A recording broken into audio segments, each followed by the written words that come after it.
Hi hello welcome back to TNPSC and type writing updates with Ravi. இந்த YouTube சேனலில் இது வரைக்கும் நீங்கள் இந்த சேனலை சப்ஸ்கிரைப் பண்ணாமல் இருந்தீங்கன்னா மறக்காமல் சப்ஸ்கிரைப் பண்ணிக்கோங்க. பக்கத்தில் இருக்க பெல் ஐக்கானை கிளிக் பண்ணிக்கோங்க. இத்தனை நாள் வராத வீடியோஸ் இனிமேல் உங்களுக்கு நிறைய வீடியோஸ் வரும். வாங்க நம்ம இந்த வீடியோக்குள்ளே போய் பார்க்கலாம். அதாவது இன்றைக்கி இந்த வீடியோவில் எதை பற்றி பார்க்க போகிறோம் அப்படின்னா, டிஎன்பிசியோட அஃபிஷியல் நோட்டிஃபிகேஷன் வந்திருக்கு. குரூப் 4 எக்ஸாமுக்கான அஃபிஷியல் நோட்டிஃபிகேஷன் வந்திருக்கு. வாங்க எப்போ அப்ளை பண்ணலாம் என்னன்னு பார்க்கலாம். ஃபஸ்ட்டு வந்து டேட் ஆஃப் அது என்னைக்கு வந்திருக்குன்னா 25/4/2025, அதாவது டேட் ஆஃப் நோட்டிஃபிகேஷன் போட்டு அதே டேட் போட்டிருக்காங்க. ஓகேங்களா, அதாவது இன்னைக்கு வந்திருக்கு. Last date and time for submission of online application என்னையிலேருந்துன்னா 24 5வது மாதம் 2025 12 மணி வரைக்கும் இருக்குது. நைட் 12 மணி வரைக்கும் இருக்குது. ஓகேங்களா, அப்ளிகேஷன் என்னைக்கு கரெக்ஷன் பண்ணலாம். இப்போ நீங்கள் ஏதாவது அப்ளிகேஷன் பண்ணும்போது ஏதாவது மிஸ்டேக் பண்ணியிருந்தீங்க அப்படின்னா 29 31/5 வரைக்கும், அதாவது மே மாதம் லாஸ்ட் வரைக்கும் கொடுத்துருக்காங்க. ஓகேங்களா, அந்த கரெக்ஷன் பண்ணுறதுக்கான இது. என்னைக்கு எக்ஸாம் அப்படின்னு சொல்லியிருக்காங்கன்னா 12/7/2025 உங்களுக்கு எக்ஸாம் சொல்லியிருக்காங்க. டைம் வந்து 9:30 மணிலேருந்து மதியானம் 12:30 மணி வரைக்கும். ஓகேங்களா, அப்ளிகேஷன் இன்னையிலேருந்தே ஆரம்பிச்சிட்டாங்க, ஆன்லைன் அப்ளிகேஷன்.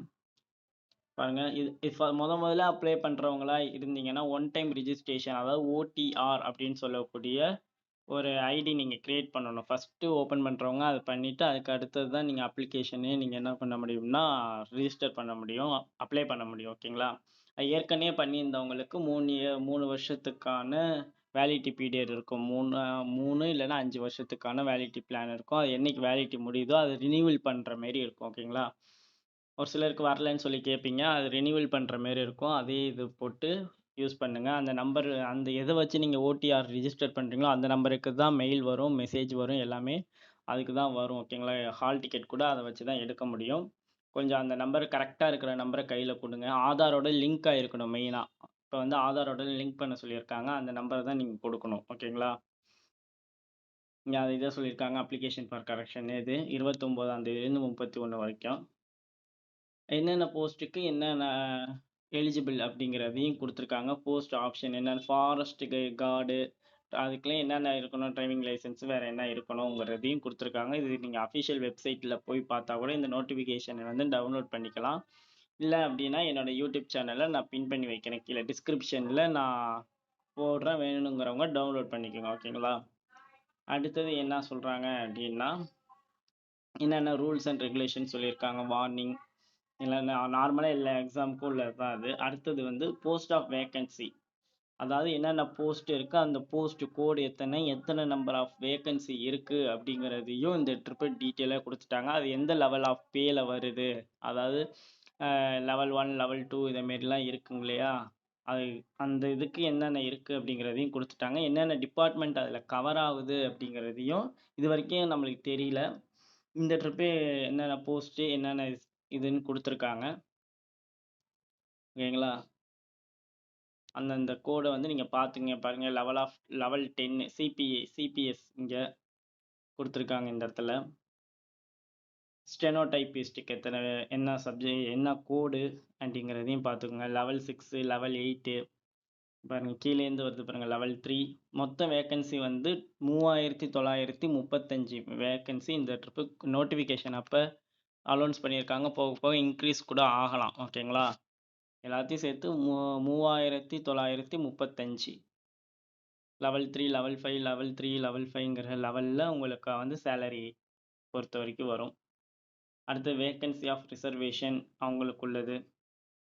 அதாவது சிபிஎஸ்னால் என்னங்கிறதுக்கான ஃபுல் ஃபார்ம் கொடுத்துருக்காங்க பாருங்கள்.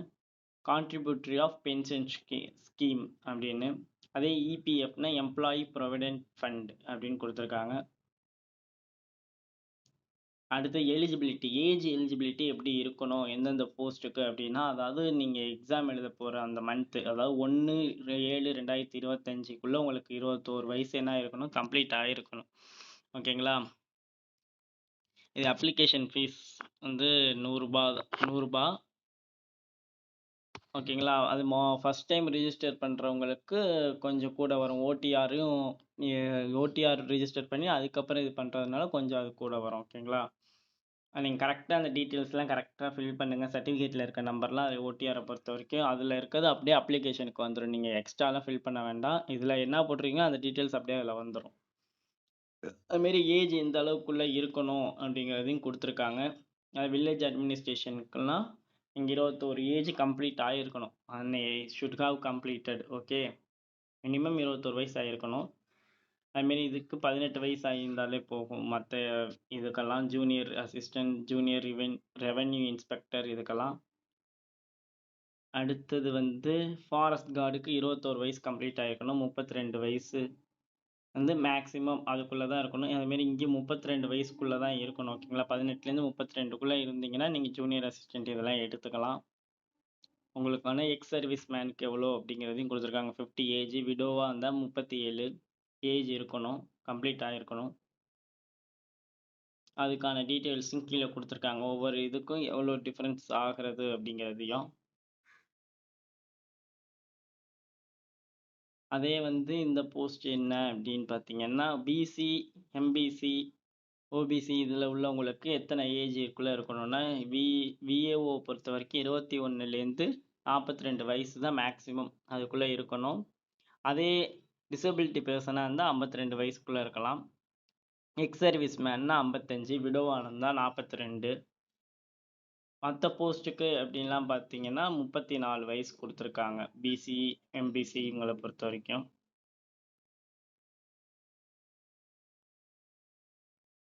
பிசி, எம்பிசிய பொறுத்தவரைக்கும். அடுத்தது எஸ்சிஏ உங்களுக்கு எஸ்சி, எஸ்டிக்குலாம் 37 வயசு இருக்கணும். ஓகேங்களா? அதே வந்து இந்த இடத்துல பார்த்தீங்கன்னா 47 வயசு.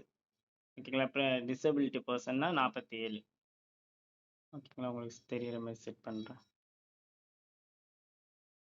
அதே ஃபாரஸ்ட் கார்டு அதுக்கெல்லாம் என்னென்ன ஏஜ் இருக்கிறதையும் பார்த்துக்கோங்க. இங்க பிசினா என்ன? பிசிஎம்னா என்ன? எம்பிசினா என்ன? அப்படிங்கிறதையும் இங்க குடுத்துருக்காங்க.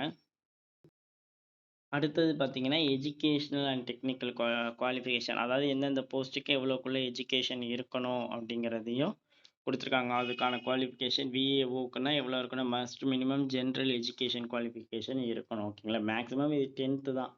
10th எலிஜிபிள் முடிச்சிருந்தாலே இந்த எக்ஸாம் நீங்க அப்ளை பண்ணலாம். அதனால தான் இந்த இதுக்கு பொறுத்தவரைக்கும் அப்ளிகேஷன் நெறையா வரும். ஓகேங்களா? ஆனா எக்ஸாம் அட்டெண்ட் பண்றது கம்மியா இருக்கும். அதோட பாஸ் ஆகுறவங்களும் கம்மியா தான் இருப்பாங்க. இப்ப வந்து தமிழும் வந்து எலிஜிபிலிட்டியா ஆக்கிட்டாங்க. 100 ஓகேவா? 40% வந்து தமிழ்ல மார்க் இருந்தா தான் அடுத்த பேப்பர் திருத்துவாங்க. ஓகேங்களா? அதுக்கு என்னென்ன குவாலிஃபிகேஷன் பார்த்துக்கோங்க. ஜூனியர் அசிஸ்டன்ட்ஸ்க்கு எஸ்எஸ்எல்சி. ஓகேங்களா? அடுத்தது ஜூனியர் எக்ஸிக்யூட்டிவ் ஆஃபீசர் அப்படிங்கிறதுக்கான must have passed the certificate course in computer on office automation conducted by the director of technical education government Tamil Nadu. அதாவது நம்ம டோட் நடத்தக்கூடிய எக்ஸாமில் வந்து நீங்கள் பாஸ் ஆகியிருக்கணும். அதுக்கான சர்டிஃபிகேட்டும் இருக்கணும். ஓகேங்களா? அடுத்தது வந்து ஜூனியர் அசிஸ்டன்ட் டைப்பிஸ்ட்டுக்குமே அதான் ஹையர் லோயர் முடிச்சிருக்கணும். எது முடிச்சிருந்தாலும் ஓகே தான். அதுவும் அதே டோட்ல வந்து நீங்க வந்து முடிச்சிருக்கணும். அவங்களோட சர்டிஃபிகேட் இருக்கணும். டைப்பிஸ்ட் குடுத்துருக்காங்க பார்த்தீங்களா? அதே டோட் சைட்ல உள்ள certificate pass certificate course in computer on office automation conduct by direct இது. அதே இதில வந்து must have passed in government technical examination in typewriting, higher senior grade in Tamil or English. அடுத்தது வந்து அதே தான் குடுத்துருக்காங்க. சீனியர் கிரேடு, ஜூனியர் கிரேடு தமிழ்ல, இங்கிலீஷ்ல எதுல வேணாலும் இருக்கலாம். அடுத்து ஜூனியர் கிரேடா இருந்தாலும் ஓகே தான். அதாவது அதில் சீனியர், ஜூனியர் 3வதா ஒரு கிரேடு இருக்கு. அது 3மே நீங்க கம்ப்ளீட் பண்ணியிருந்தா கூட ஓகே தான். ஓகேங்களா? அதுக்கான டைப்பிஸ்ட்டுக்கும் அதுதான் குடுத்துருக்காங்க. வேற எதுவும் இருந்ததுன்னா, அதுக்கு வேற என்ன அந்த போஸ்ட்டுக்கும் வேற என்ன போஸ்ட்டுக்கு ஈக்குவல் அந்த எலிஜிபிள் அப்படிங்கிறதையும் சேர்த்து குடுத்துருக்காங்க. வேற எதுவும் டவுட் இருந்தா கீழ கமெண்ட் செக்ஷன்ல கேளுங்க. நான் சொல்றேன். அதுக்கான எலிஜிபிலிட்டி குடுத்துருக்காங்க இல்லையா?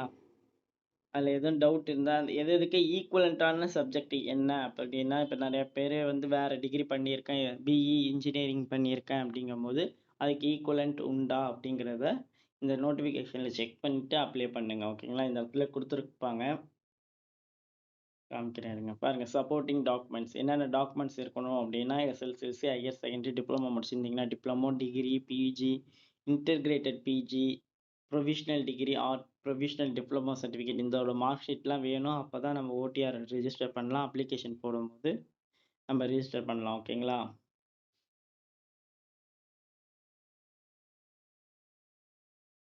அடுத்தது வந்து இது லாஸ்ட் டைம்லேருந்து கேட்டிருக்காங்க. ஃபாரஸ்ட் டிபார்ட்மெண்ட்டுக்காக எவ்வளோ ஹைட் இருக்கணும், எவ்வளோ வெயிட் இருக்கணும் அப்படிங்கிறத மென்ஷன் பண்ணியிருக்காங்க. ஓகேங்களா? நார்மல் செஸ்ட் வந்து அதாவது எக்ஸ்பிரேஷன், இன்ஸ்பிரேஷன் அப்படிங்கிற மாரி, அதாவது மூச்சு இல்லாத இழுக்கவும் வெளியே இழுக்கும்போது எவ்வளோ இருக்கணும் அப்படிங்கிறத கொடுத்துருக்காங்க. மேலுக்கு எவ்வளோ இருக்கணும், ஃபீமேலுக்கு எவ்வளோ இருக்கணும் அப்படிங்கிறதையும், அப்புறம் விஷன் கரெக்டாக இருக்கா அப்படிங்கிறதையும் கொடுத்துருக்காங்க. அப்புறம் candidate should bosses in knowledge in Tamil எழுத படிக்க தெரியணுங்க மோஸ்ட்லி. ஓகேங்களா? இதெல்லாம் ஏற்கனவே அப்ளை பண்ணுறவங்களுக்கு தெரியும். இது புதுசாக அப்ளை பண்ணுறவங்களுக்கு தான் சொல்கிறேன். வேணும்னா இன்னொன்று கமெண்ட் செக்ஷனில் கேளுங்க, எப்படி அப்ளை பண்ணுறங்கிறதுக்கான வீடியோவும் நான் போடுறேன். ஓகேங்களா? ரேங்கிங் ப்ரொசீஜரில் தான் எடுப்போம் அப்படிங்கிற மாதிரி சொல்லியிருக்காங்க. நெக்ஸ்ட்டு இவ்வளோ ஃபாரஸ்ட் டவுன்லோட் பண்ணி நீங்கள் ஒரு தடவை செக் பண்ணி பார்த்தீங்கனாலே தெரியும். அதாவது எக்ஸாம் எவ்வளோக்கு நடக்கும் அப்படிங்கிறவங்களுக்கு part A, part B, part சின்னு இருக்குது. ஆனால் மோஸ்ட்லி 200 கொஷின் தான். மோஸ்ட்லி வந்து நீங்கள் தமிழில் பொறுத்த வரைக்கும் தான் அதிக மார்க், அதிக கொஷின் இருக்கும். 100 கொஷின் வந்து ஃபுல் அண்ட் ஃபுல் தமிழ் இருக்கும். அதில் நீங்கள் வந்து 40% நீங்கள் வந்து கொஷின் வந்து கரெக்டாக ஆன்சர் பண்ணணும். ஓகேங்களா? ஒரு கொஷினுக்கு 1.5 மார்க்குங்க. 1.5 மார்க்குங்கும்போது 150 மார்க்கில் வரும். அதே வந்து நீங்கள் ஜென்ரல் சயின்ஸ் ஜென்ரல் ஸ்டடீஸ் போனீங்கன்னா 75. ஏன்னா தமிழ் கம்பல்சரி எழுதி தான் ஆகணும். இந்த ட்ரிப்பு கிடையாது. அது டிசேபிலிட்டி பர்சன்ஸ்க்கு மட்டும்தான், டிஃப்ரெண்ட் ஏபிள்டு பர்சன்ஸ்க்கு மட்டும் தான் இங்கிலீஷுங்கிற ஒரு ஆப்ஷன் கொடுத்துருக்காங்க இந்த ட்ரிப்பு. லாஸ்ட் டைமே இருந்துச்சுன்னு நினைக்கிறேன். தெரிஞ்சவங்க கமெண்ட்டில் சொல்லுங்கள், நானும் தெரிஞ்சுக்கிறேன். ஓகேங்களா? அடுத்தது வந்து ஜென்ரல் ஸ்டடீஸில் வந்து 75 மார்க்கு. அடுத்தது வந்து பார்ட் சியில் வந்து ஆப்டிடியூடு டெஸ்ட் இருக்கும். அதாவது மேக்ஸு, ஆப்டிடியூடு எல்லாம் இருக்கும். அது சேர்ந்தது ஒரு 25 மார்க். ஓகேங்களா? சேர்ந்து மொத்தம் 150 மார்க். இது தமிழில் 150 மார்க்கு. மொத்தம் 3 மணி நேரத்துக்கு நீங்கள் 90 மார்க் எடுத்தால் நீங்கள் பாஸ். அது வந்து உங்களுக்கு ரேங்க் வைஸில் தான் உங்களுக்கு போஸ்டிங் போடுவாங்க. ஓகேங்களா? நீங்கள் 90 மார்க் பாஸ் ஆனால் போதும் அப்படின்னு நினைக்கலாம். ஆனால் அது எல்லாருக்குமேலாம் கிடைக்காது. ரேங்க் அடிப்படையில் அதிக மார்க்லேருந்து தான் எடுத்துகிட்டு வருவாங்க. ஓகேங்களா? எதில் எழுதுவோன்னா ஓஎம்ஆர் மெத்தட் தான். இப்போ ஓஎம்ஆர் ஷீட்டை வந்து புதுசாக மாற்றிருக்காங்க. அது எப்படி ஃபில் பண்ணணும் என்னங்கிறதையும் உங்களுக்கு வர வீடியோஸில் பண்ணுறேன். அதுக்காக சேனலை மறக்காமல் சப்ஸ்கிரைப் பண்ணிக்கோங்க. பக்கத்தில் இருக்க பெல் ஐக்கானையும் கிளிக் பண்ணிக்கோங்க. அப்போ தான் நெக்ஸ்ட் நான் போடுற வீடியோ வரும். நானும் இனிமேல் நிறைய வீடியோஸ் போடுறேன் இந்த சேனலில். இடையில கொஞ்சம் பிஸியாக இருந்ததுனால போட முடியல. ஹால் டிக்கெட்லேயே உங்களுக்கு எங்கெங்கே அப்படிங்கிறதையும் உங்களுக்கு அலாட்மெண்ட் பண்ணிவிடுவாங்க. பாருங்க, 40%, அதாவது 60 மார்க் எடுக்கணும். தமிழை பொறுத்த வரைக்கும் நீங்கள் 60 மார்க்ஸ் எடுத்துருக்கணும். ஓகேங்களா? இந்த இடத்துல மென்ஷன் பண்ணியிருக்காங்க பாருங்க.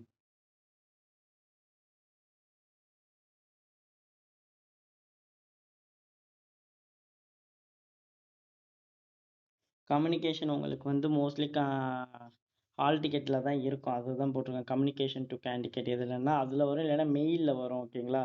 மெயிலில் உங்களுக்கு மெசேஜ் வரும். அதை வச்சு நீங்கள் கூட ஹால் டிக்கெட்டை டவுன்லோட் பண்ணிக்கலாம்.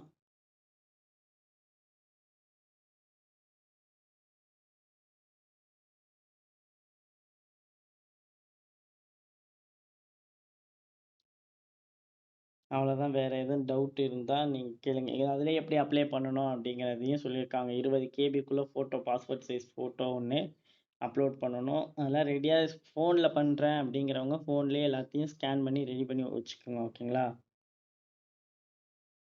இந்த ஒன் டைம் ரெஜிஸ்ட்ரேஷனுக்கு என்னென்ன டீட்டெயில்ஸுங்கிறது இருக்கும். அதை நீங்கள் இங்கிலீஷில் நான் டவுன்லோட் பண்ணியிருக்கேன் இந்த நோட்டிஃபிகேஷன். தமிழில் தான் புரியும் அப்படின்னா நீங்கள் தமிழுங்கிற நோட்டிஃபிகேஷனை நீங்கள் கிளிக் பண்ணி டவுன்லோட் பண்ணி படித்து பார்த்துக்கலாம். எப்படி அப்ளை பண்ணணும் அப்படிங்கிறதையும் கொடுத்துருப்பாங்க. ஓகேங்களா? ஏற்கனவே பண்ணியிருந்தவங்களுக்கு ஓப்பன் ஆகலைன்னா ரினிவல் பண்ணுற மாதிரி இருக்கும். அதுமாரி எக்ஸாம் கோட் இது ஹால் டிக்கெட்டில் வந்துடும். இருந்தாலும் சொல்கிறேன், உங்களுக்கு எக்ஸாம் சென்டர் கோடு போட்டிருந்தாங்கன்னா அது எந்த இடத்துல வரும், எந்த டிஸ்ட்ரிக்டில் வருங்கிறத எக்ஸாம் சென்டர் கோடும் கொடுத்துருக்காங்க. உங்கள் ரிஜிஸ்டர் நம்பர் இதில் தான் ஸ்டார்ட் ஆகும், ஸ்டார்டிங் நம்பரே. ஓகேங்களா? வேறு எதுவும் டவுட் இருந்ததுன்னா கீழே கமெண்ட் செக்ஷனில் சொல்லுங்கள். போதும், வேறு ஏதாவது இருந்ததுன்னா நான் அடுத்த வீடியோவில் சொல்கிறேன். எடிட் பண்ணுறது எப்படி பண்ணலாம் அப்படிங்கிறதையும் சொல்லியிருக்காங்க. எல்லாமே இருக்குது, நீங்கள் ஃபுல்லாக டவுன்லோட் பண்ணி படித்து பாருங்கள். ஓகேங்களா?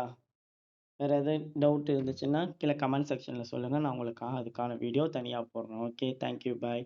மறக்காமல் இந்த சேனலை சப்ஸ்கிரைப் பண்ணிக்கோங்க.